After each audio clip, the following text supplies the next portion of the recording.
네, 교수님 안녕하십니까? 안녕하세요. 오늘 저희가 같이 처음 찍어보는 그러게요. 건데 네. 어색하기도 하고 신기하기도 하고 여기 공간 어딘가요? 여기는 저희 아지트, 저희 옥탑방이고요. 제가 혼자서 글 쓰는 공간, 쉬는 공간, 그리고 멘토링하는 공간입니다.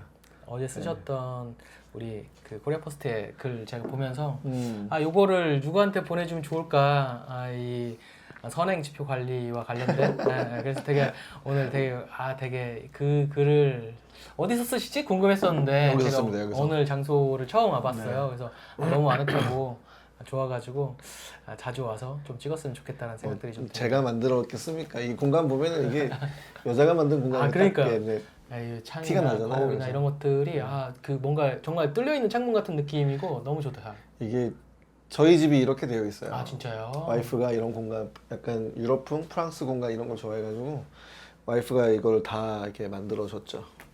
그리고 청구서를 보냈어요. 저희 중요한 건 청구서를 보냈다는 게 중요해요. 저 좀 찌리는데 저희 집도 지금 한번 이렇게 리모델링 하고 있는데 이렇게 네. 뭔가 이렇게 독서실처럼 아이들 이렇게 만들어 놨다가 거기를 이제 제가 이제 집에 조금 그나마 요즘에 왕래를 자주 하다 보니까 저의 숙소 공간으로 만들고 아이들은 자기네 이제 방에 침대가 있으면 이제 공부 못 하겠다고 싶어가지고 침대를 아예 빼고 자기네 방에 이제 그냥 앉는 책상하고 스탠드 책상 2개 놔달라고 해가지고 바꾸고 있는데 본인이 와이프는 이제 거실 말고 베란다를 이렇게 앤틱하게 꾸미고 싶다고 하는데 저한테도 청구서가 올 것 같네요. 근데 공간은 사람을 위로하고 사람을 갖다가 회복시키는 힘이 있거든요. 네, 맞습니다. 그래서 어떤 카페 가면 계속 가고 싶고 어떤 아. 카페 가면 한 번 갔다가 그다음부터 안 가고 싶어 하잖아요. 그 공간이 좀 힘이거든요. 그 공간에는 빛도 있고 공기도 있고 어떻게 보면 향기도 있고 굉장히 다양한 요소가 있는데 그런 공간들이 다 어우러진 것들이 그 만든 사람 기획자의 그 나다움이 다 들어가 있는 공간이에요. 이 공간은 저희 와이프의 나다움이 들어가 있는 공간인 거죠. 그러네요. 물론 저의 나다움도 있긴 하지만은 조용한 공간을 조용해요. 네. 이게 좋아해요. 시끄러운 공간 진짜 안 가요. 좀 전에도 이렇게 딱 음악 이렇게 되게 잔잔하게 틀어놓으셨는데 저도 운전하면서 그 솔로 피아노 열심히 듣거든요. 그러니까. 교수님도 재즈 좋아하신다고 해가지고 피아노 좋아해서 깜짝 놀랐어요. 다음에 우리 이준기 대표랑 같이 해가지고 또 재즈 얘기를 또 신나게 좀 한번 해봤으면 좋겠습니다. 재즈 콘서트 한번 가면 너무 좋죠. 좋습니다. 아주 좋아합니다.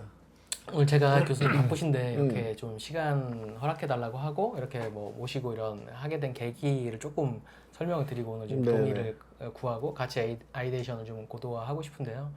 제가 뭐 이렇게 지금 10년 넘게 이렇게 창업 씬에서 창업자분들한테 뭐 많게는 1년에 뭐 한 1000분씩 만나서 뭐 강의 심사 멘토링 막 이렇게 했는데 정말 제가 1등 찍었다고 생각하거든요. 막 5만 원짜리, 10만 원짜리 멘토링 1등 찍어서 억 단위 했다고 생각하거든요. 대단하신 거야.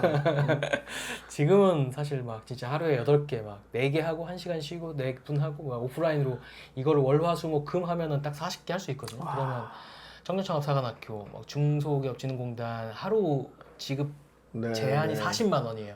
내 돈으로 밥 사 먹고 8명 하면 우리 여기 촬영 감독님도 그렇게 만난 거거든요. 아마 제가 그 돈 받은 줄 몰랐을 거예요. 그럼 하루에 40만 원이면 시간에 5만 원? 네. 밥도 내가 사 먹고 숙박비도 내가 내고.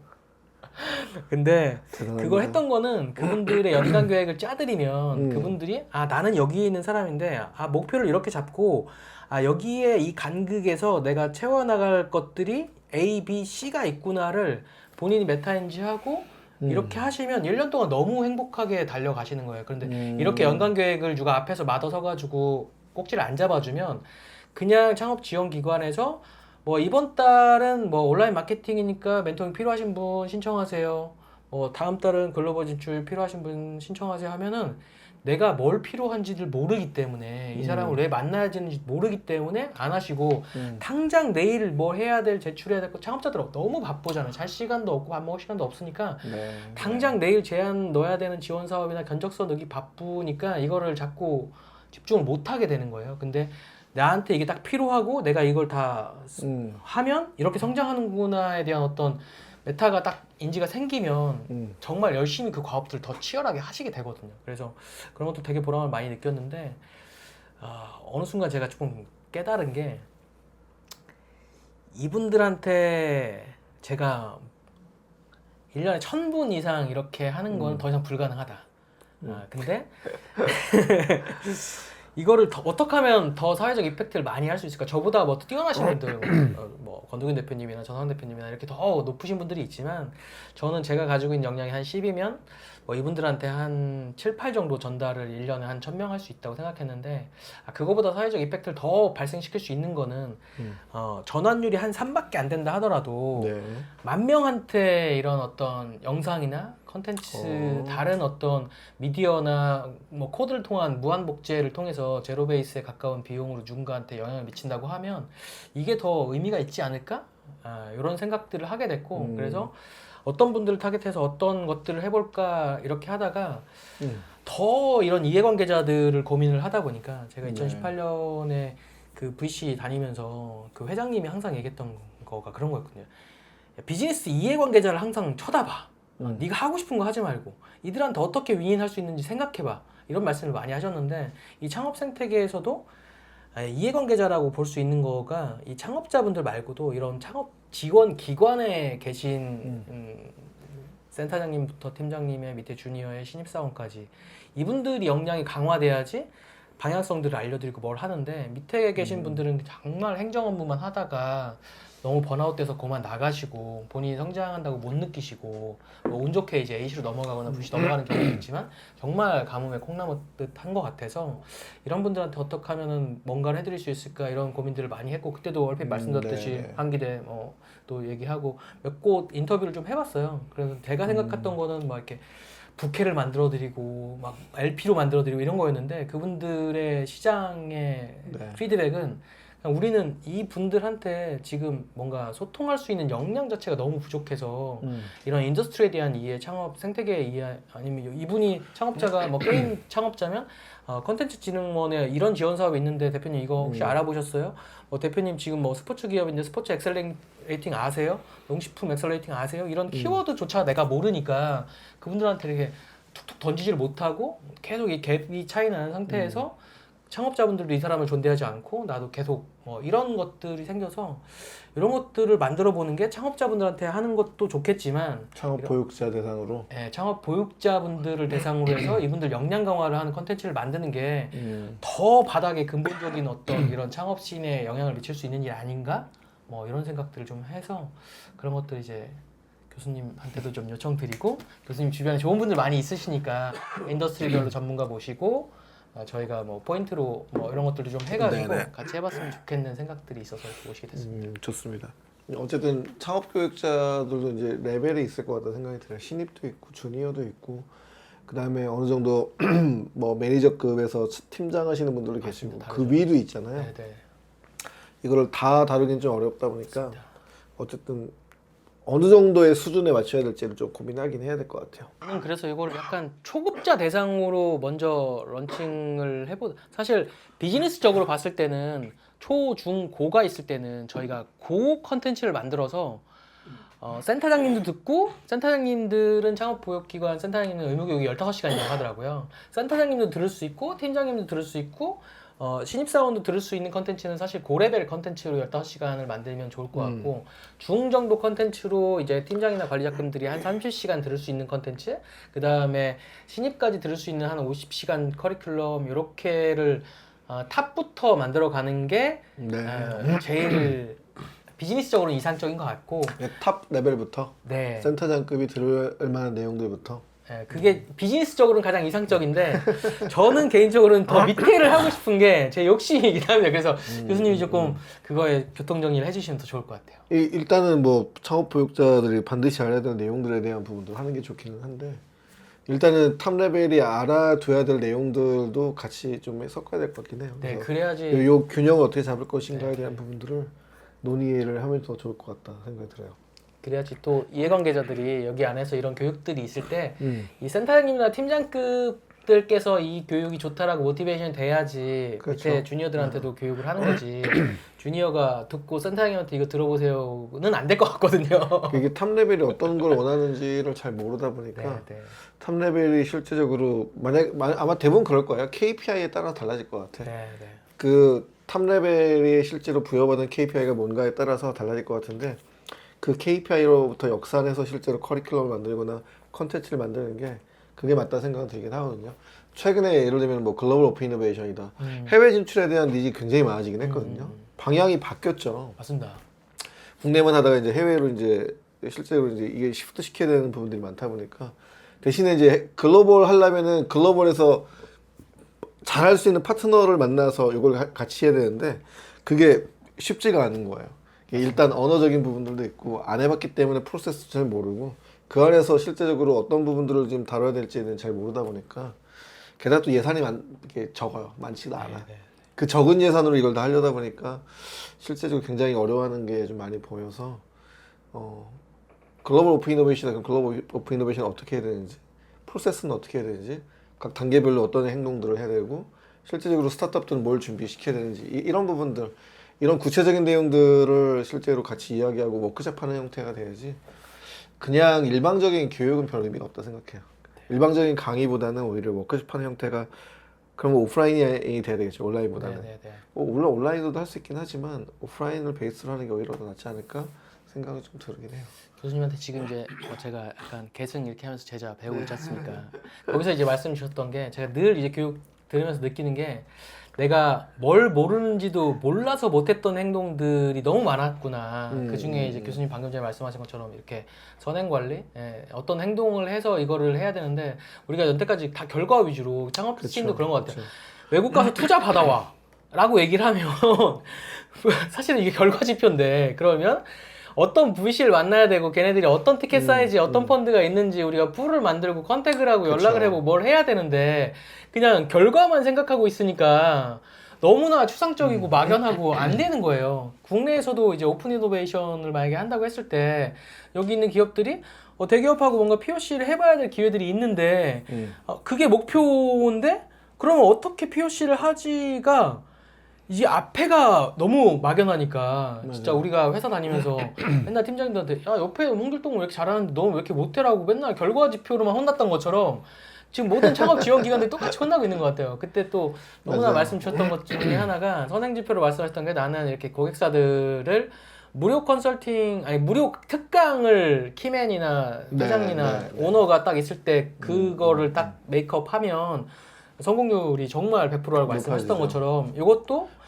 지역 단위로 또 충남에서도 많이 하셨잖아요. 또 앵커에서도 지금 활동하셨던 것처럼 우리가 이렇게 지역 그 창업부 협의회 이런 데 회장님들을 지역별로 먼저 충남부터 예를 들면 딱 해보고 다른 지역들도 경기나 서울도 있으니까 그런 것들한테 선생님들 그 모셔가지고 저희가 오늘 오픈 이노베이션 POC 할 수 있는 사례 1 세션하고 2 세션은 이제 글로벌 펀딩이나 글로벌 진출과 관련돼서를 우리가 모니터링 해볼 테니까 이거를 들어보시고 실무자들로 탑다운 하시고 내년에 예산 잡아서 같이 해보실 분들 같이 역량 강화 하실 수 있는 분들 오셔라라고 저희가 이런 식으로 조금 드리면 좋겠다는 생각이 지금 딱 드네요.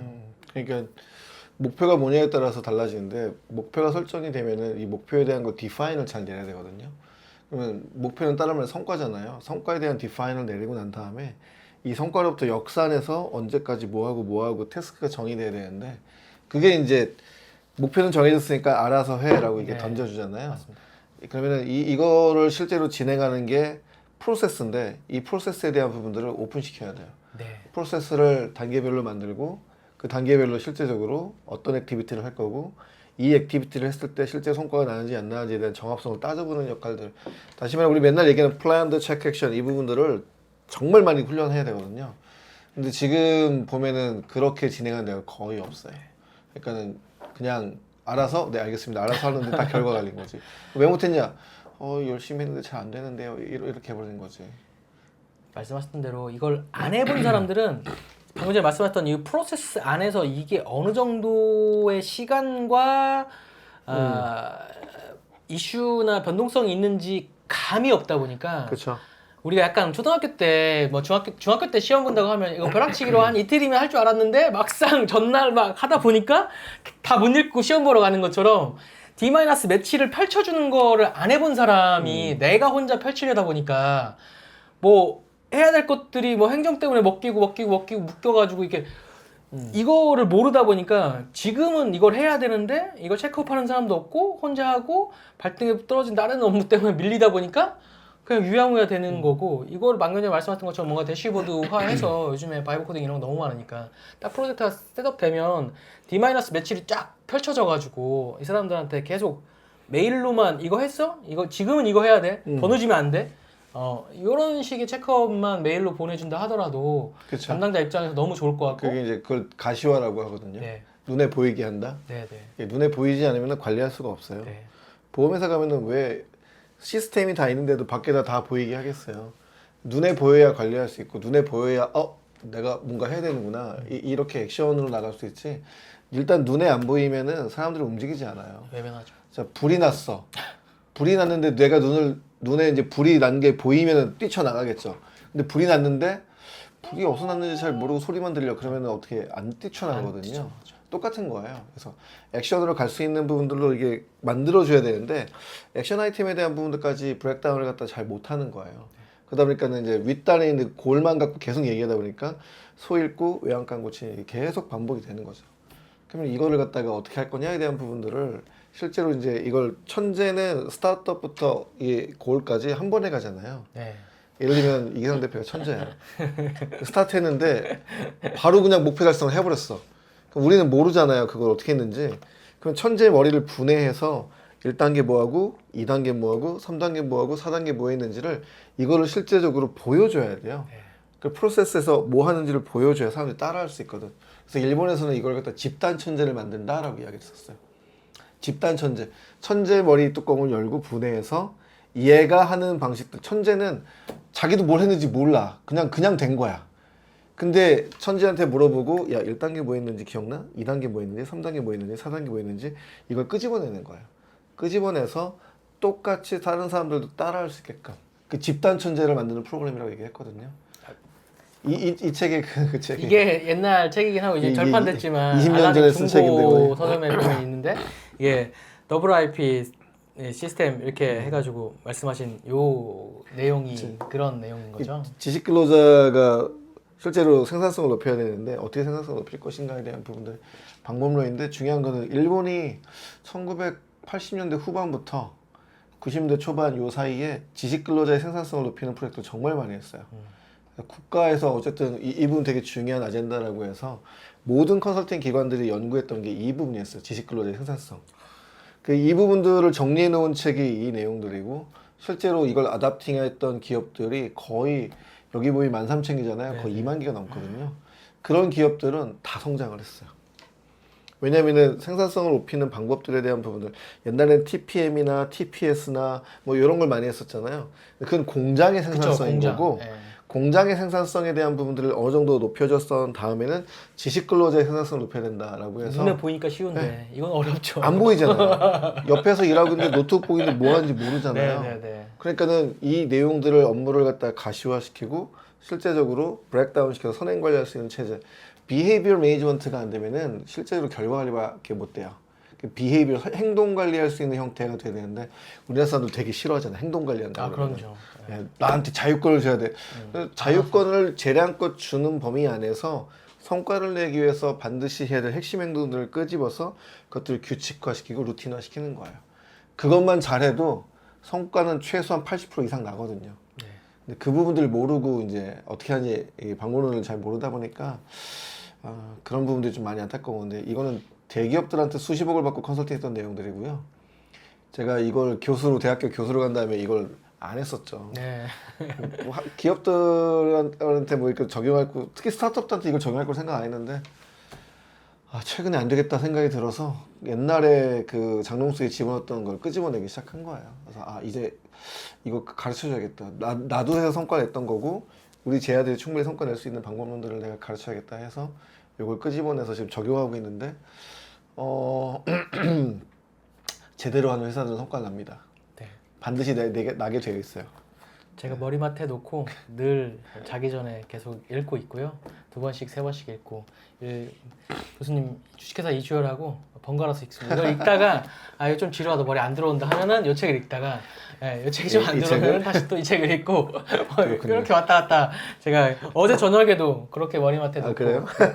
최근에 또 소개시켜 주신 배민다움 책을 배민다움, 2권을 샀어요. 그래서 오. 한 권은 이번 주 저희 이제 계승 수업 목요일 날 네, 가면 거기서 뭔가 제일 마음에 드는 분 아니면 반갑게 인사해 주시는 분 주려고? 누구 주려고 제가 약간 서프라이즈로 2권을 딱 사가지고 한 권 제가 갖고 한 권을 킵해놨습니다. 좋네. 배달의 민족담은 홍성태 교수가 김봉진 대표랑 인터뷰하면서 쓴 책이잖아요. 배달의 민족이 배달의 민족답다는 건 딴 게 아니라 우리가 우리답다는 이야기인 거잖아요. 회사는 우리 회사다움이 뭐냐. 예를 들면은 대표님이 갖고 있는 온 비즈니스 랩, 온 비즈니스 랩이 온 비즈니스 랩다운 게 뭐냐라는 거는 기업가의 철학부터 시작하거든요. 네. 그 파운더의 철학이 녹여져서 일하는 방식으로 내재화된 것들을 얘기하는 건데, 그럼 철학이 없으면은 그 다음이 나올 수가 없는 거죠.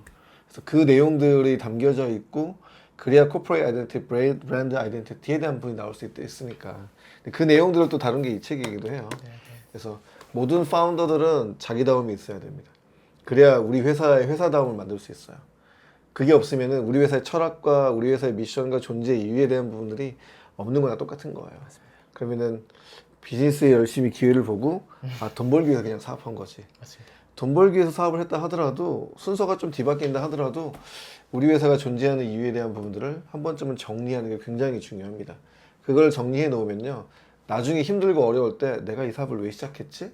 그걸 끄집어서 쓸 수가 있다는 거예요. 근데 그게 정리가 안 됐으면은 나중에 회사가 진짜 어려워지면은 나 그만둘래 모르겠어 이렇게 돼버리는 거죠.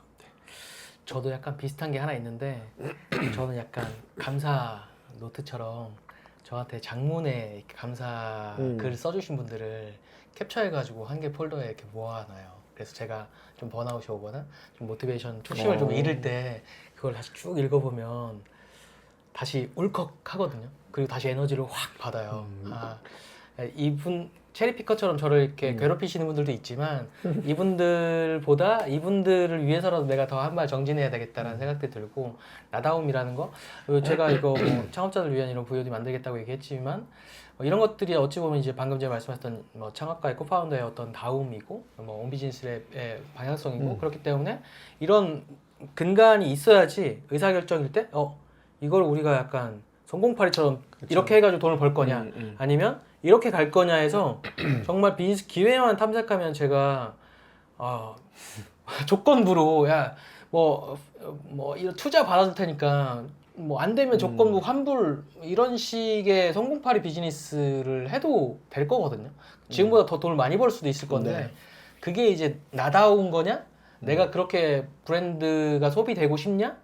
그렇게 기억되고 싶냐? 내가 뭘 남기고 싶냐라고 봤을 때 그게 아니었던 거기 때문에 교수님 통해서 이런 것들을 알게 돼서 제가 참 감사한 마음을 갖고 있습니다. 이상은 이상다워야죠. 네, 맞습니다. 장미가 백합 된다고 하면 이상한 거지. 네. 백합이 장미 되겠다고 하는 것도 이상인 거고. 그래서 나다운 게 뭔가에 대한 부분들은 실제로 정리해보고 그 내용들을 토대로 회사에 대한 부분들을 정리하는 게 그게 맞다 생각이 들긴 하거든요. 그게 이제 녹아진 것들이 일하는 방식으로까지 디자인다 모든 면에 다 녹아질 수밖에 없거든요. 그런 부분들을 좀 많이 알고 사업했으면 좋겠다 생각이 들죠. 사실 우리가 얘기하는 주제가 사업은 일부인 것 같아요. 그러니까 이 강의를 듣거나 우리하고 이제 소통하시는 분들도 삶이 나다움으로 채워주시는 것도 교수님 제가 존경하는 게 그러니까 아이들 다 이렇게 정말 대안학교 이렇게 키우시고 정말 나다움을 찾게끔 키워주신 거, 이게 정말 지금 너무 선구적이신 거라고 생각하는 게 불과 5년 전만 해도 이런 것들이 잘 몰랐었는데 지금 특히나 하루가 다르게 AI 시대로 바뀌는 상황에서는 평균에 수렴할수록 대체 확률이 가장 높은 사람이 되고 있잖아요. 가장 높죠. 그래서 사실 어찌 보면은 중산층 가정에서 살아와서 그 성공 방식을 갖고 있는 부모님들이 아이들한테 알려줄 수 있는 게 없어요.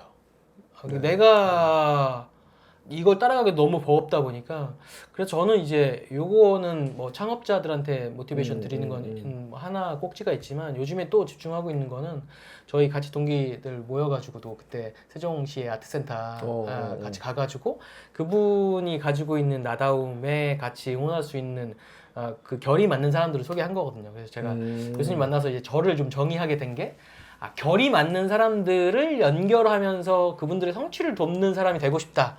이렇게 제가 조금 정리가 됐어요, 스스로가. 그렇군요. 네, 그래서 이런 요즘에 아이들을 교육에 대해서 고민이 많으신 분들 데리고 정말 이거를 어떤 모기업 제가 평가 때문에 봤는데 거기는 약간 뭐 이렇게 스펙인 하기 위해서 이렇게 도곡이나 이런 곳에서 예를 들어서 뭐 UN 17대 과제를 가지고 뭐 중학생 고등학생들 데리고 뭐 이렇게 SDGs 한다고? 이렇게 해가지고 해서 막 스펙을 만들어 주는 건데 우리 사실은 민호아 대표 같은 경우에 본인이 정말 전쟁 현장에서 사지 절단된 분들 데리고 그렇죠. 그런 것들을 진짜 하신 분이잖아요. 그리고 그분들이 나중에 메이커 스페이스를 만들어서 발생된 문제를 직접 해결하실 수 있어서 자립할 수 있게끔까지 되고 본인의 꿈은 내가 만든 거에 흔적이 내가 남지 않았으면 좋겠다까지 이렇게 모티베이션이 된 사람 전 처음 봤거든요. 내 이름이 남았으면 좋겠다고 생각하는데 그런 사람들이 정말 그런 아이들하고 같이 소통하고 또 교수님 모시고 거기는 이제 공무원 베이스가 되게 많아서 되게 자기네들도 어떻게 하실지 모르는 분들 되게 많거든요. 그래서 거기 마침 제가 또 24만 명 정도 되는 맘카페 세종 1등 맘카페 오너분을 회장님 통해서 소개를 받았어요. 아트센터에서 회장님 소개서 그 여성 경제와 관련된 협회의 일원이시더라고요. 그래서 어머니도 모아오면 제가 이런 거 할 수 있습니다라고 제가 일단 던져놨습니다. 너무 좋네요. 네, 그리고 저도 또 얼리어답터 아빠들을 제가 많이 아니까 테슬라 타시는 분들 그래서 아이들과 함께하는 뭐 코딩 스쿨이든 아이들 좋아하는 주제로 게임을 만들든 뭐 이런 것들 그래서 저는 요즘에 딸하고 마이크로 바이옴에 대해서 제가 요즘 관심이 많아가지고 이걸 먹으면 우리 장내 미생물이 어떻게 되고 우리 세포는 30조개인데 마이크로 바이옴은 40조개야 막 이런 얘기를 하면서 그러면 우리가 이제 뭐 먹는 거에 따라서 내 몸이 어떻게 반응하는지 사실 아이들은 몸 건강하니까 막 아무거나 먹어도 전혀 몸에 지장이 안 생기니까 부모님들이 하는 게 그냥 잔소리처럼만 느껴지거든요. 그래서 약간 딸하고 막 이런 얘기를 하다 보니까 딸이 포켓몬 백과처럼 이 마이크로바이옴 백과를 만들어가지고 하나씩 수집하는 컨셉의 뭔가를 하면 너무 재밌을 것 같고 그거를 나도 공부하면서 얘가 그 뭐를 먹으면 설탕을 먹으면 이런 물질을 배설하고 뭐가 되고 뭐가 이펙트가 느낄 수 있겠구나. 자기는 이런 게임을 만들어 보고 싶다고 얘기를 한 거예요. 게이미피케이션이네 일종의. 그래서 아이들마다 요즘 바이오 코딩이 되니까 이런 식의 자기 주제로 게임을 만들어 볼 수도 있겠다. 얼리어답터 아빠들하고 애들하고 맞아요. 게임 만들어 볼 수 있겠다. 뭐 이런 것들도 기획하고 계속 재밌는 것들 너무 많이 생겨나고 있어요. 그러니까 대표님들 저도 그렇지만은 이제 우리가 3년, 5년, 7년, 10년 후에 상용화 될 기술을 먼저 보고 투자해서 키우는 사람들이잖아요. 그 엔젤 인베스터를 우리가 3F라고 하잖아. 패밀리, 프렌즈, 그다음 풀 바보 같은 사람들인 거지. 이게 될지 안 될지 모르지만은 어쨌든 되겠다라고 생각해가지고 미리 투자한 사람들이니까. 근데 그걸 이제 지켜보면은 우리 아이들이 살아갈 세상은 지금 같은 교육 체계로 가능할까? 어쨌든 모두가 다 스카이를 가기 위해서 다 이러고 있고 평균에 수렴하는 삶을 사는 거잖아요. 어떻게 네, 보면 맞습니다. 이게 안정적이니까. 근데 평균에 수렴하는 거 누가 제일 잘하냐? 아무리 봐도 AI가 더 잘할 것 같아. 오늘 아침에 어떤 일이 있었냐면 어떤 회사에 이제 건축을 하시는 분이 전화 왔어요. 직원을 써가지고 이제 도면을 그려야 되는데 도면이 마음에 안 드는 거야. 나는 이런 형태 너무 고급스럽지 않은 요 정도의 도면이면 되는데 얘가 자꾸 너무 고급스럽게 이렇게 만들어 놓으니까 이게 안 맞는 거죠. 그래서 AI한테 이걸 시키면 할 수 있을까 싶어가지고 자기 친구랑 둘이서 주말에 AI한테 도면을 그려보라고 시켰대. 근데 직원이 그린 것보다 훨씬 잘 나오는 거야. 직원은 막 15일 걸리고 20일 그쵸. 걸리고 막 빨라야 10일 걸리는데 얘는 10분 15분 딱 나오니까 아이고야 직원 이제 뽑을 이유가 없겠네라고 아침에 통화가 그거였어요. 근데 그걸 저희 와이프가 옆에 듣고 자기야 진짜야? 진짜 그래? 진짜 그래. AI 에이전트만 잘 써도 내가 엊그제 만들었잖아. 카드뉴스 만드는 거. 옛날에 카드뉴스 디자인하고 이거 하려면은 디자이너한테 의뢰하고 이거 해달라고 해야 되고 그리고 마음에 안 들면 다시 또 왔다 갔다 얼마나 그랬어. 근데 얘한테 시키면 5분밖에 안 걸리잖아. 그리고 얘 불평불만도 안 해. 금방 만들잖아. 근데 퀄리티가 괜찮아. 당신이 봤잖아. 여기도 마찬가지인 것 같네. 그러면은 도면 그리는 것까지 그럼 AI가 앞으로는 더 그럴지도 몰라. 그럼 우리 아이 교육은 어떻게 해야 될까? 머리가 이제 복잡해지는 거죠. 이제 그거를 어머니들, 아버지들이 실제적으로 저희처럼 이렇게 엣지에서 경험을 해본 사람들은 이게 다 대체될 거라는 게 너무 눈에 보이는데 그걸 모르시는 분들은 아직까지는 그냥 열심히 이렇게 시키는 것 같아요. 근데 일단은 그 방향에서는 조금은 저는 다른 관점에서 보고 아이들한테 시프트 시키는 것들을 해봐야 되지 않을까 생각이 들거든요. 그러려면 부모가 먼저 알아야 돼요. 그리고 어떤 분이 이런 얘기를 한 적이 있어요. 교수님, 앞으로 대한민국 교육이 바뀔까요? 교육부를 무시하는 게 아니고요.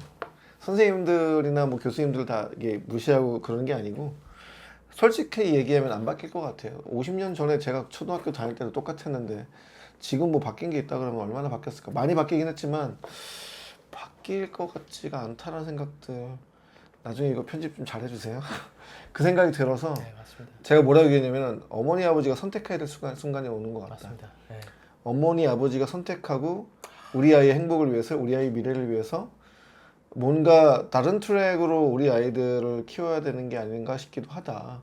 매일 학원 보내고 그 다음에 학교 가는 거 좋기는 한데 저는 그래서 10년 전에 다른 트랙을 갔죠. 네. 대안학교를 보내고 검정고시를 하고 아이가 뛰어놀고 자기가 마음껏 자기 걸 해볼 수 있는 그런 학교를 갔으면 좋겠다 싶어가지고 그 트랙을 갔는데 저는 제가 만족하는 것도 있긴 하지만 저희 아이들이 일단 행복해 했으니까. 그리고 특히 이제 막내 아들은 축구 선수였고 지금도 이제 축구 감독이 되겠다 열심히 하는데 그 친구들 보면서 행복하냐라는 걸 물어보면 행복하다라고 하니까 저는 그거면 됐다 생각을 하거든요. 중요한 거는 자기 주도성인 것 같다 생각이 들어요. 남이 시키는 일을 열심히 하는 사람은 AI가 다 대체해요. 시키는 일을 열심히 하는 것 중요하고 굉장히 중요한 덕목이었지만은 이제는 시키는 일을 열심히 하는 게 아니라 자기가 일을 만들어서 해야 돼요. 일을 만들어서 기획자, 디렉션이 명확하게 에이전트 AI한테 우리는 디렉션을 명확하게 안 주면 답이 안 나오잖아요. 디렉션을 명확하게 줄 수 있는 이 기획자가 되는 게 되게 중요할 것 같고요. 두 번째는 커뮤니티 활동이 되게 중요해질 것 같아요. AI가 스킨십 못 하잖아요. 맞습니다. 이렇게 만나서 이야기하고 떠들고 같이 네트워킹하고 그리고 좋은 사람들 만나서 스킨십하고 네트워킹하는 게 너무 중요하거든요. 네, 그런 커뮤니티 공동체인 거죠. 느슨한 연대도 괜찮으니까 그런 공동체를 만나서 내가 실제적으로 성장할 수 있는 포인트를 만들어가는 게 여기서 제 책에서는 의식적인 확장이라고 쓰긴 했는데 그 의식적인 확장이 있어야 돼요. 직장인도 마찬가지죠. 직장인도 매일 똑같은 데 가서 똑같은 사람 만나고 똑같은 일하고 똑같은 거 먹어. 그러면 이게 아름답긴 하지만 이건 다람쥐잖아요. 그러면 나한테 뉴니스 새로움이 없는 거예요. 이 새로움을 만들려면은 changing place, changing thought, changing future. 이게 국인화의 미술관에 나와 있는 얘기예요. 당신이 가는 장소를 바꾸면 만나는 사람이 바뀌어지고 당신의 생각이 바뀌어지고 당신의 미래가 바뀌어질 수 있다는 얘기거든요. 그래서 일주일에 한 번은 다른 사람을 만나러 나랑 전혀 상관이 없는 그런 곳에 가서 미팅을 하고 만나야 뭔가 새로움이 있고 자극을 얻고 내 삶의 방향을 좀 이렇게 갈 수 있지 않을까? 이런 것들을 직장인들도 이제는 해보셔야 되지 않을까 생각이 들어져요. 창업부역자들도 마찬가지입니다. 창업부역자들도 맨날 만나는 사람만 만나지 마시고요. 새로운 커뮤니티에 가서 민글하고 섞여서 뭔가 좀 해보는 것도 굉장히 중요하지 않을까 생각이 듭니다. 저도 약간 이렇게 좀 첨언을 드리면 아까 말씀하셨던 것 중에 불난 얘기 하셨잖아요. 네, 그것처럼 똑같은 것 같아요. 그러니까 지금 이 부모님들이 저희는 지금 불을 보고 있으니까 불 났네? 큰일 났네? 라고 생각하고 되는데 이분들은 저기 너무 멀어서 저게 반딧불인지 노을인지 가로등인지 잘 모르시는 거예요. 모를 수 있죠. 예, 내가 당장 나의 또 위협이 안 되시니까. 그러니까 리스크를 줄인다고 우리 애한테는 더 안정적 어떤 부모가 우리 자식한테 리스크를 주고 싶은 부모가 누가 있겠습니까? 그럼요. 내 기준에서는 이 아이를 위해서 학원 보내고 스카이 하고 공부 열심히 하는 게 더 좋다고 생각하니까 이거 하라고 하고 너 변호사 되라고 의사 되라고 전문직 되라고 얘기하고 있는 건데 일론 머스크 말대로 뭐 3년 후면은 우리 휴먼을 뛰어넘는 로봇 AGI 나오고 이 수술을 할 수 있는 사람이 나오고 네. 지금 가장 힘든 친구들이 방금 전에 말씀하셨듯이 이 도면을 그렸었던 기술이 있는 친구들은 이제 건축가 나와가지고 밑에 주니어를 왜 뽑아? 그냥 우리 이렇게 해. 야, 이 디자인 애들 뽑지 마. 그냥 에이전트 써. 하다 보니까 이분들이 사회에 진입할 수 있는 기회 자체가 너무 맞아요. 줄어드는 이 상황들이 너무 안타깝고 이게 어찌 보면 우리 예전에 부모님한테 간해수공업으로 장인처럼 뭔가를 배웠던 사람들이 갑자기 산업시대 직조기가 나와가지고 러다이트 운동했던 것처럼 그렇게 갑자기 내가 평생 한 땀 한 땀 했던 것들이 사라지는 전문직들이 눈에 보이는 거예요. 그렇죠. 눈에 보여요, 진짜. 그래가지고 이런 것들이 부모님들이 좀 알면 우리 아이들이 더 준비하고 이 학원을 다니는 것보다 더 리스크를 줄일 수 있는 방법이 학원을 안 다니고 나다움을 좀 찾아보고 방학 때라도 이런 캠프를 뭔가 같이 해보고 게임을 만들어보고 뭔가 성취해보고 하다못해 $100 프로젝트 교수님 하는 것처럼 아이들이 정말 뭐 미국처럼 오렌지 주스를 짜서 팔아보든 레모네이드를 만들어서 팔든 이런 경험을 해보는 거가 지금은 더 필요하지 않을까? 그런 생각도 많이 경험이 어떻게 보면 되게 중요한 시대가 된 거예요, 진짜. 내가 해보지 않으면 또 모르는 거기 때문에 그래서 간접 경험은 늘리는 것도 너무 중요하거든요. 그래서 책을 읽는 거 너무 중요한데 책을 진짜 안 읽어요. 네, 맞습니다. 책을 읽으면 이게 예를 들면 제 제자들한테도 항상 해야 하는 이야기가 1년에 책 100권 읽어라. 네. 그러면 1년에 책 100권을 10년만 읽으면 머릿속에서 융합과 연결이 돼요. 맞습니다. 그럼 나중에 어떻게 되냐면은 책 내용을 보고 내가 관심 있는 챕터만 읽어도 돼요. 왜냐면 책 목차만 봐도 어느 정도 알 것 같다 그러면 다 안 읽어도 되긴 하거든요. 근데 책을 너무 안 읽으니까 실제적으로 이제 간접 경험에 대한 부분들 그리고 융합과 연결에 대한 이거에 대한 경험이 없어지는 거죠. 최근에 이제 가장 좀 안타까운 건 뭐냐면 AI한테 너무 생각을 다 맡겨요. 맞습니다. AI가 너무 답을 잘해주다 보니까 얘는 평균에 수렴하면 답을 하는 거예요. 비슷한 질문을 하면은 비슷한 질문 받았던 사람들 거 다 얘가 이게 패턴에 대한 걸 인식해가지고 이런 대답을 줄 수밖에 없잖아요. 그러니까 그 대답을 주고 마지막 선택은 자기가 해야 되잖아요. 맞습니다. 판단은. 근데 생각을 맡겼기 때문에 판단도 흐려질 가능성이 되게 높아요. 그러니까 이런 부분들이 나중에 또 문제가 될 수도 있겠다. 그러면은 가장 좋은 건 리서치는 맡기긴 하지만 내가 읽고 내가 실제적으로 그러한 걸 생각해보고 시뮬레이션 내가 또 돌려보고 그러면서 생산성도 높이긴 하지만 생각의 깊이를 깊게 갖는 이 훈련들은 끊임없이 가져야 된다고 생각하거든요. 그래서 그런 부분들을 시뮬레이션으로 같이 몇 명이서 토론하고 이야기 나누고 판단력이 흐려지거나 내가 판단 못할 것 같으면 같이 할 수 있는 그 커뮤니티가 계속 중요해지는 거예요. 그런 부분들 좀 만들었으면 좋겠다 생각이 들고 좋은 질문을 만들려면 무조건 책을 읽으셔야 됩니다. 제가 그거에서 조금 뭐 제가 하고 있는 활동을 뭐 이렇게 하자 보면은 이 세종시에서 이렇게 같이 책방을 운영하시는 분이 계세요. 근데 그분이 어머님들 대상으로 해가지고 뭐 폭풍의 언덕부터 해가지고 뭐 이런저런 책들을 같이 그냥 커피 한 잔값만 받고 같이 독서 모임을 하세요. 근데 그 중에 커리큘럼 중 제일 마음에 들었던 게 1년에 SF 10권 읽기가 딱 눈에 들어왔어요. 그래가지고 요거 되게 좋다. 그런데 이거를 이 어머님들이 읽는 것도 좋지만 자녀와 함께 같이 읽었으면 좋겠다. 애들이 소설책 읽는 것보다 어쨌든 모티베이션이 SF가 훨씬 더 재밌으니까. 네. 저희 딸이 지금 중학교 2학년인데 뭐 600페이지짜리 칼 세이건의 코스모스를 다 읽었고 오. 지금은 저하고 같이 프로젝트 헤일메리를 저는 다 읽었고 딸은 한 반절 읽었거든요. 헤일메리밖에 요즘에는 교훈고 차트 다 네. 뭐냐 계속 그것만 나와. 네. 근데 너무 재밌거든요. 근데 진짜 요즘 아이들이 쇼츠 때문에 집중력이 없잖아요. 그래서 제가 이제 부모님들한테 테크트리처럼 해드리고 싶은 거는 부모님은 책을 읽으시고 부모님도 사실 우리 체력이 돼야 보약도 먹는다고 하잖아요. 그쵸. 처음부터 못 읽거든요. 안 되거든요. 안 돼요. 부모님도 안 되는데 애한테 하라고? 나는 TV 보면서 애한테 하라고? 안 되거든요. 그러다 보니까 제가 몇 개 좋은 채널들을 찾아놨고 그 중에 또 관심 있는 분들은 그걸 또 챌린지를 좀 해보려고 하는 게 요즘에 이제 유튜브에 이렇게 책 읽어주시는 분들이 있어요. 그쵸. 예, 그거를 같이 듣기만 해도 재밌게 읽거든요. 그러면 책이 있고 영화가 있고 이렇게 오디오북이 있는 것들이 있으면 레벨 1단계에서는 오디오북을 SF로 애들하고 같이 읽고 그 다음에 이게 좀 익숙해지면은 책을 읽고 책 읽다가 막히면은 영화를 봐서 다시 조금 모티베이션이 되면은 다시 흥미를 가지고 책을 읽어보고 요 사이클을 아이하고 같이 해보면 너무 좋겠다라는 생각들이 맞아요. 있어서 요거를 지금 세종에서 그 맘카페 기반으로 해서 한번 모아서 해보려고 생각하고 있습니다. 근데 일단 읽는 게 중요하고요. 네. 저는 요즘에 뭘 하냐면은 와이프 앉혀놓고 책을 읽어주고 있어요. 제가 시를 읽어주기도 하고 에세이 제가 쓴 걸 읽어주고 있어요. 제가 쓴 이제 책들을 이제 이렇게 쭉 이렇게 읽어주고 녹음을 하면서 와이프한테 이제 이 녹음한 거 또 들어봐 이렇게 주거든요. 왜냐면 와이프 이제 노안이 와가지고 책을 읽기 너무 힘든 거야. 그래서 제가 이제 책을 읽어주면서 기대한 건 딴 게 아니라 책을 읽으면은 집중해서 들어요. 그리고 자기가 읽으면서 집중력이 도 생기고 이게 글자가 주는 힘이 중요한 거는 상상력이거든요. 네, 맞습니다. 이게 글이 펼쳐져. 네.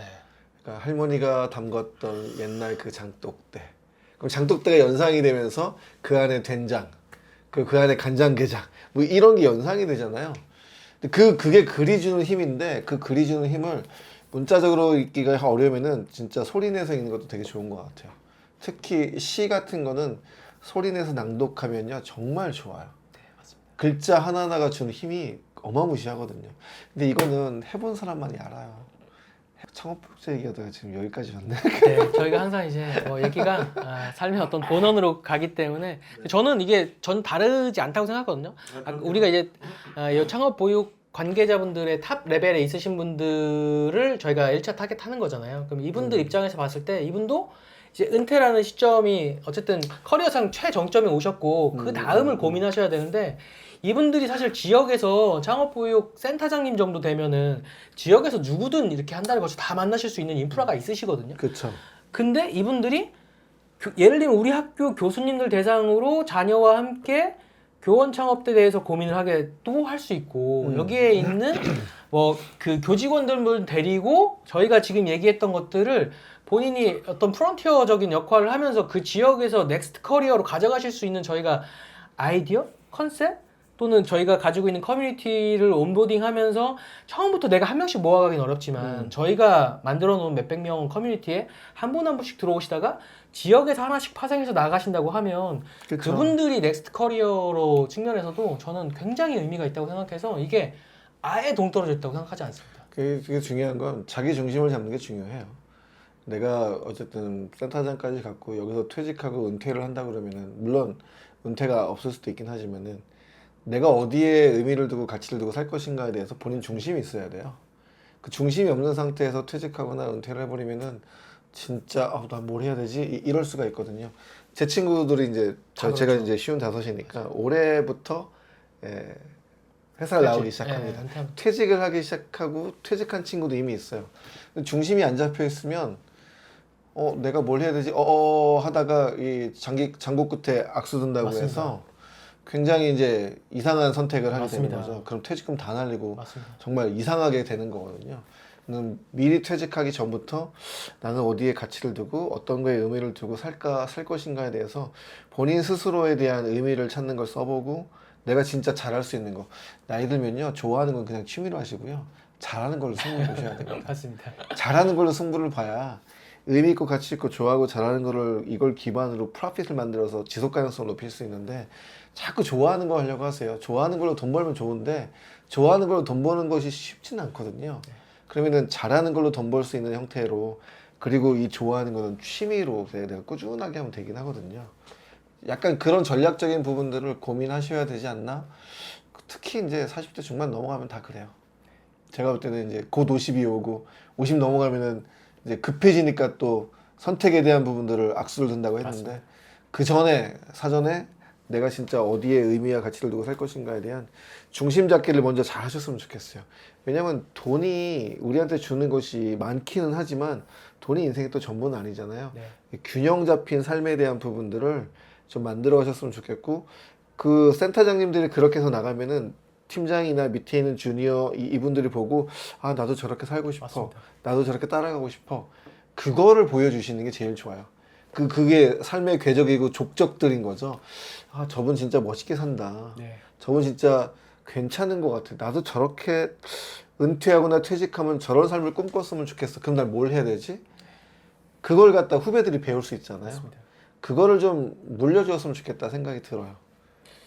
진짜 너무나 그런 말씀이고 보통 이제 그러지 못하기 때문에 이제 뭐 대기업에서 임원하시고 뭐 하시고 이제 그만둔 다음에 그동안 그렇게 밥 먹자고 했던 사람이 아무도 연락이 안 오고 아무도 안 듣죠. 나는 뭐였지? 그게 내가 맞았었나? 이렇게 되는 거고 또 그런 저는 선행 사례들이 없으니까 후배들도 아 나도 저렇게 되는 건가? 이거 계속 다니는 게 맞나? 그렇죠. 그 좋은 선행 사례들이 안 나오니까 계속 그러는 것 같고요. 말씀하셨던 대로 여기 사실 그 창업보육에서 장까지 하셨던 분들이 막 이렇게 나오셔가지고 내가 어디 가가지고 이렇게 나다움이 없으니까 아 내가 뭐 애들한테 뭐 민폐 끼치는 거 아닌가 이렇게 해가지고 굳이 뭘 하자고 해? 그냥 내가 뭐 입에 풀칠하려고 뭐 그 면 떨어지는 거 아닌가? 이게 나의 이제 코어가 없으니까 남들의 시선을 너무 신경 쓰면서 이러지도 못하고 저러시는 분 다 못하고 그냥 아예 이렇게 또 못 나오시기도 하고 근데 처음부터 이제 그런 활동들을 하시고 그 연장선에서 그런 활동들을 한다고 했을 때 정말 말씀하셨던 대로 아 우리 센터님 퇴직하시고도 계속 우리하고 이렇게 프렌들리하게 유지가 되시고 이런 활동들 하시는 게 너무 멋있다. 나도 정말 은퇴하고 저렇게 좀 살아가고 싶다라는 롤모델들이 많이 나왔으면 그렇죠. 좋겠습니다. 그렇게 해야 돼요. 제가 그리고 대기업들한테 꼭 하고 싶은 이야기가 있는데 영빈님 나중에 이거 진짜 편집해서 좀 올려줬으면 좋겠는 게 대기업들이 인사발령 시즌이 되면 대기업의 임원들은 바들바들 떨죠. 예, 임시 직원이니까. 근데 발령이 받으면 실제적으로 본인이 죄 지은 게 아니잖아요. 네, 맞아요. 근데 예를 들면은 임원 연장이 안 됐어. 네. 안 됐으면은 안타까운 일이긴 하지만 30년 동안 열심히 또는 몇십 년 동안 열심히 일했던 내 정든 직장, 이 아름다운 직장에서 잘 내보내주는 게 전 중요하다고 생각하는데 대부분 이게 보면 어떻게 하는가 그날 이제 발령이 났어요. 그러면은 밤 12시쯤에 몰래 와가지고 짐을 싸가지고 가요 혼자. 아니면은 회사도 오지 않고 후배 직원한테 내 짐 싸서 택배로 보내줘. 이게 마지막이에요. 저는 그거는 정말 우리 사회가 한 번쯤은 이거 고쳤으면 좋겠다. 발령을 갖다가 어쨌든 나서 연장이 안 됐다 그러면 그분을 내보내는 작업에서 졸업식을 해줘야 돼요. 우리 회사에 대해서 정말 애쓰고 수고하신 선배님 고생하셨습니다. 감사합니다. 라고 해서 잘 내보내는 이것들을 실제적으로 열어준다고 하면 이 아름다운 문화가 장착이 된다 그러면 내가 임원이 돼도 저런 대접을 받을 수 있으니까 내가 설령 나간다 하더라도 떳떳하게 잘 나갈 수 있으니까 그 다음 넥스트에 대한 부분들은 임원은 어쨌든 1년이든 2년이든 자문기간을 주고서는 그 다음 넥스트를 또 하라고 기회를 주잖아요. 그 기회만 주는 게 아니라 내보낼 때 제대로 내보냈으면 좋겠다 생각이 들어요. 그걸 갖다가 사전부터 하면 좋은데 임원은 그렇게 못하니까 임원이 아닌 분들은 2, 3년 전부터 잘 준비하면 좋을 것 같다 생각이 들고요. 이런 문화는 좀 고쳤으면 좋겠어요. 제가 일본의 한 어떤 회사랑 오랫동안 컨설팅을 같이 했는데 그 회사의 전통이 있어요. 뭐냐면은 대표님이 실제로 그 회사에 입사를 하잖아요. 그러면 언제까지 다닐 건지를 쓰게 돼 있어요. 와. 언제까지 다닐 거야 우리 회사를? 저 5년 동안 다니겠습니다. 그러면 오케이. 그러면 5년 동안 다니겠다고 하니까 기다리잖아요. 열심히 다녔어. 그럼 4년이 지났어. 4년이 지나고 5년째 되는 그쯤에 4년 말쯤에 너 내년이 5년째인데 계속 다닐 거야? 아니면 그만둘 거야? 진짜 네 약속대로 물어봐요. 그러면은 저는요 조금 더 다니고 싶어요. 그래? 그럼 몇 년? 2년. 오케이, 좋아. 그럼 2년 연장을 하죠. 연장을 하면서 2년이 지났어. 그럼 6년 좀 지났겠죠? 물어봐요 또. 너 내년에 그만두겠다고 했는데 맞아? 실제로 그렇게 그만둘 거니? 예, 내년에 저는 그만둘 거예요. 그리고 또 6개월이 지나 6개월 또 물어봐요. 그만둘 거니? 오케이, 저 그만두겠습니다. 그리고 저 이거 하고 싶어요. 이걸 좀 준비하려고 합니다. 오케이, 알았습니다. 라고 그때부터 HR은 사람을 뽑기 시작해요. 이 사람 대체할 사람을. 네. 그리고 이 친구가 그만두는 그 날에는 졸업식을 해줘요. 졸업식을 성대하게 해주면서 그동안 7년 동안 고생했어. 우리 회사를 위해서 헌신해서 고마워. 너랑 함께 했던 시간 너무 아름답고 좋은 시간이었던 것 같아. 네가 나가서 하는 그 일을 내가 축복해. 안녕. Say goodbye. 이 세레모니를 해주거든요. 저는 졸업식이 너무 좋았던 거야. 아, 그래 사람을 내보내려면 이렇게 내보내는 게 맞는 게 아닌가? 물론 모든 사람을 그렇게 해주진 않아요. 이 사람이 진짜 회사에서 기여하고 잘했던 친구들에 한해서는 그렇게 졸업식을 해주거든요. 저는 그런 문화를 우리가 좀 만들어가면 좋겠다 생각이 들거든요. 근데 우리는 지금 회사 욕하기가 바쁘죠. 블라인드에 온갖 욕을 다 쓰잖아요. 내가 선택한 회사인데 내가 선택한 회사고 그리고 나를 뽑아준 회사인데 초심이 이제 변심이 된 거고 어떻게 보면은 내가 들어갔는데 회사가 내가 했던 이상적인 모습과 현실의 모습이 갭이 차이가 너무 많이 나니까 그렇게 화가 나서 쓸 수도 있긴 하지만 일정 부분은 그에 대한 부분들에 대해서 우리가 한 번쯤은 고민을 해야 되지 않을까 생각은 들어요. 회사도 문제가 있고 나에게도 일정 부분 책임이 있기 때문에 근데 좋은 문화를 만들어 가려면 이런 거에 대해서 한 번쯤은 토론하고 이야기하고 HR 쪽에서는 이런 것들을 한번 시도해보면 어떨까 생각이 들긴 합니다. 말씀 들으면서 이런저런 생각이 많이 나는데 사실 저는 항상 창업자들한테 창업이 가설검증 과정이고 그 시간과 비용을 줄이는 게 사실 핵심이고 그쵸. 창업 성공 요인은 항상 팀이라고 얘기를 했었는데 방금 전에 말씀하셨던 것처럼 더 중요한 포션인 사람일수록 갑자기 나가는 경우들이 많은 것 같아요. 네. 그러다 보니까 팀에 이런 것들이 축적되거나 쌓여있지 못하고 준비 없이 퇴사를 하고 인수인계가 잘 안 되다 보니까 계속 그렇게 이게 모래성에서 뭔가 쌓는 듯한 느낌으로 이걸 체계화시키지 못해서 빌드업이 못했던 회사들 너무 많이 봤거든요. 근데 그렇죠. 정말 우리 회사 오셔서 3년 동안 이거 이렇게까지만 다음 넥스트 단계로 만들어 주시고 그때 우리 수업 시간에 말씀하셨던 것처럼 그렇게 이걸 했을 때 조건부로 해서 스톡 옵션도 주고 그게 딱 되면은 훈훈하게 또 빠이빠이를 하고 넥스트 후계자 또 다음 후임한테도 했던 히스토리를 서로 웃으면서 그러니까 사실 그냥 나 다음 달 그만둘 거야 하면 서로 인상 쓰면서 인수인계 하게 되고 의도치 않게 빠뜨리게 되고 누군가는 악의적으로 중요한 걸 안 알려주고 나가잖아요. 다 지워버리고 나가는 사람도 있어요. 이런 문화가 좀 있으면 정말 좋겠다. 그게 어찌 보면 뭐 민족성일 수도 있는 것 같고. 그럴 수도 있긴 한데 이거는 기업의 대표가 파운더가 어떤 문화를 만들 것이냐에 대한 그 철학에서부터 시작된다고 생각해요. 리더는 문화를 만드는 사람이기 때문에 그 문화를 만든다는 거에 대한 부분들은 실제로 내가 추상적인 이미지가 아니라 추상을 액션 베이스 언어로 남겨줘야 되거든요. 다시 말하면 액티비티의 언어로 행동 레벨의 언어까지 만들어줘야 되는 거예요. 예를 들면 우리 회사는 탁월함을 추구하는 회사면 좋겠어. 탁월한 문화를 만들었으면 좋겠어. 그럼 탁월함이 뭔데? 탁월함에 대한 디파인을 내야 되고 탁월함의 문화를 만들려면 우리는 어떤 액션을 해야 되는 건데? 그러면 탁월함의 문화를 만들기 위해서는 우리는 이런 액션을 하면은 이런 문화가 만들어지지 않을까? 예를 들면은 뭐 화요일마다 우리는 책을 읽고 토론하는 문화를 만들자. 그리고 매주 금요일에는 일주일을 돌아보면서 온테이블 문화를 만들자. 내가 뭔가 일을 진행하는데 내가 실제로 잘 못하겠어. 어려움이 있어. 이런 것 갖다가 온테이블 시킨다고 하거든요. 이거를 올려놓고 주제를 올려놓고 선배들의 이야기를 경청하면서 그들의 솔루션을 듣는 훈련인 거죠.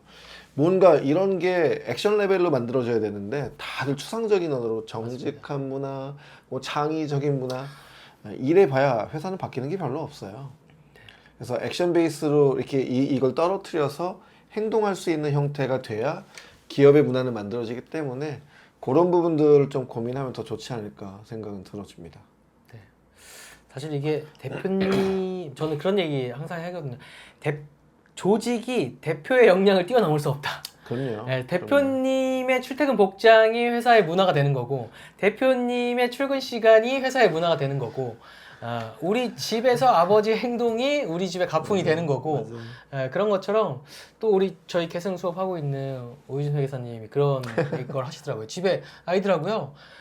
나 포함해서 이불을 안개놓고 나가면 벌금이 있대요.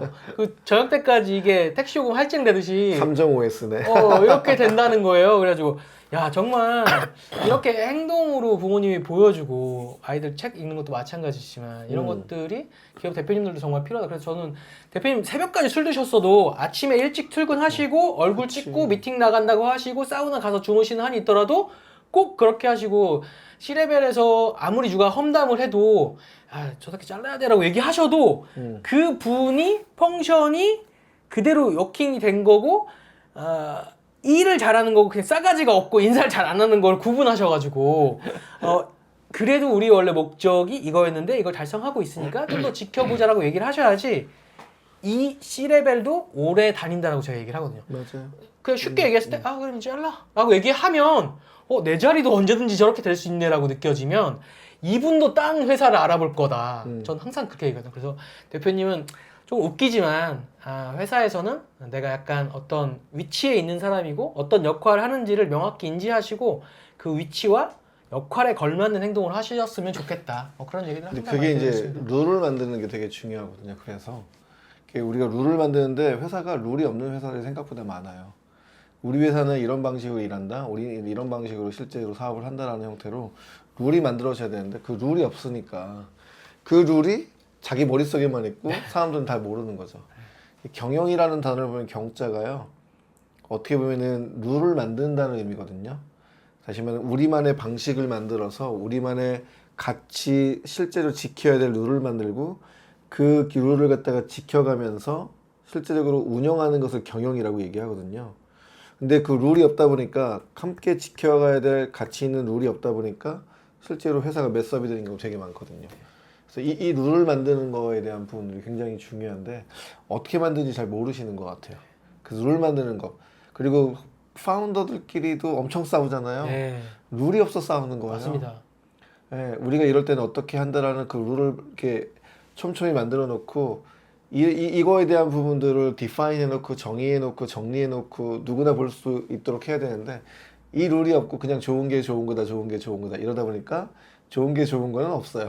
네, 돈 앞에서는 절대 없어요 또. 맞습니다. 예, 그래서 정확하게 룰을 만들어 놓고 이 룰을 다 지켜갈 수 있는 그런 문화를 만들어가는 게 되게 중요하다 생각이 들어요. 그래서 그거는 꼭 좀 하셨으면 좋겠어요. 특히 친할수록 룰을 갖다가 제대로 만드셔야 돼요. 맞습니다. 그게 아니면 나중에 다 관계가 틀어져요. 정말 저는 어떻게까지 했었냐면 이렇게 투자했던 기업 중에 제가 주지명부에 제 돈 들어가 있는 게 100개 넘다고 말씀드렸잖아요. 주식을 이제 n분의 1로 3명, 4명, 5명의 회원팀들이 이제 나이가 어린 친구일수록 있어요. N빵으로. 그래서 저는 이렇게 얘기하거든요. 우리 회사가 어려울 때 내가 신용 불량자가 되더라도 외부에 돈을 끌어오겠다고 하는 사람을 정해서 그 사람한테 주식 70%, 80% 몰아와라. 그렇지 않으면 나 이 n분의 1 회사 투자 못한다. 이렇게 얘기하거든요.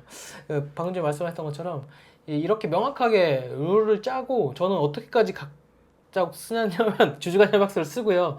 별첨 1로 양도 계약서 쓰고요. 해가지고 나중에 주식 양도 도장을 안 찍어주는 경우가 생겨요. 화가 나가지고 서로. 그래서 아예 날짜 빼고 인간증명서 첨부해가지고 주주간 계약서까지 다 첨부시켜서 우리 역할과 이건 이거고 이 액티브가 안 되면 별첨 2의 계약서가 액티브 되고 이게 안 됐을 때 별첨 3의 계약서가 액티브 된다까지를 아예 다 써버리거든요. 그러면 나중에 아야 소리를 못 해요. 이게 되게 중요한 게 가버넌스 스트럭처를 짜는 게 되게 중요해요. 이 가버넌스 스트럭처가 없는 회사들은요 문제가 심각하게 발생합니다. 파운더들끼리 코파운더들끼리 엄청 싸우고요. 나중에 고소 고발하고요. 근데 요거를 정확하게 구조를 만들어 놓고 말씀하신 대로 서류화 시켜 놓고 나중에 공증까지 해 놓으면 제일 좋죠. 맞습니다. 이렇게까지 해 놔야지.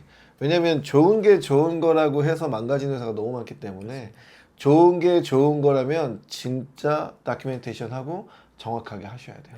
그 정확하지 않으면요. 룰이 없는 조직은요. 예비군이랑 똑같은 거예요. 맞습니다. 해병대가 얼마나 룰이 빡셉니까? 특전사 707 얼마나 룰이 빡세요. 제대하고도 몇 개. 그러니까요. 룰이 있잖아요. 예비군이 무슨 룰이 있어요. 있어도 안 지키잖아요. 네네네. 그 예비군이 당나라 부대가 왜 되는 그래 거예요. 이렇게 되는 거죠. 네. 그래서 사실은 조직도 둘이 학교 동기고 선후배고 친한 사이인데도 잘 되는 회사일수록 회사에선 명확하게 호칭 부르고 둘이서 사석에서만 그쵸. 편하신 분들이 회사 잘 되고 회사에서도 형 동생 하는 회사는 안 돼요. 정말 안 되더라고요. 왜냐면 절대 이게 그렇게 하지 감정이 마십시오. 묶입니다. 그래서 그럼요. 업무적으로 얘기했는데 아 형 왜 그래? 내일 할게 나 어제 바빴어. 이렇게 되면 이게 뭐 술에 물 탄 듯 물에 술 탄 듯 해가지고 정말 그렇게 해서 된 회사를 제가 본 적이 없는 것 같아요. 그러니까 그 호칭 하나하나도 되게 중요하긴 하거든요. 직원들이 다 따라 맞습니다. 보고 있어요. 다 보고 그렇기 있어요. 때문에 아 저분이랑 친해지면 형님 동생 하면 되겠네. 절대 안 됩니다. 그렇게 하시면. 예, 회사는 회사예요. 예, 회사는 룰이 있기 때문에 그 룰대로 갈 수 있도록 해야 되는 거고 그 룰이 망가지면은 기업은 예, 이상하게 산으로 올라간다. 집도 똑같잖아요. 아버지하고 아들하고 이제 약간 그렇게 하면 이제 콩가루라고 우리 얘기하죠. 좀 똑같이 되는 거라고 맞아요. 생각하시고 룰을 만드는 거, 내가 모범을 보이는 거, 좀 회사는 앞에서라도 내가 그만큼 행동을 만들어 가는 거 이런 것들을 대표님 하셨으면 좋겠습니다.